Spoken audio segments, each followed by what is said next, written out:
है जनाब शहादत कंदला की। यहाँ पे ये इसने बंद तोड़ दिया है, ये आपके सामने है। और इसका यहाँ से निकासी बहुत ज़्यादा है और ये सारा इलाका इसमें डूब रहा है। लेकिन मकामी सतह पे जो लोगों को जद्दोजहद करनी थी वहाँ यहाँ पे बस देखने वाले ही आ रहे हैं। कोई बंदा यहाँ पे इसमें तो काम नहीं कर रहा या कोई अपनी मदद आपके तहत इसको बंद किया जा सकता था, लेकिन अब इसका फ़्लो बहुत ज़्यादा तेज़ हो चुका है।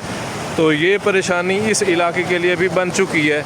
पहले इस साइड में कभी ये सोच भी नहीं थी कि इधर भी टूटेगा, लेकिन इस बार पानी ये गिर रहा है जनाब, इसकी आहिस्ता आहिस्ता नीचे गिर रहा है, कटाव कर रहा है तो इस नीचे ज़मीन गिर रही है और इसका जनाब ये फैलाव बढ़ता आ रहा है, ये कट ज़्यादा बड़ा हो रहा है। तो ये इस एरिए के लिए बहुत नुकसान का बायस बनेगा।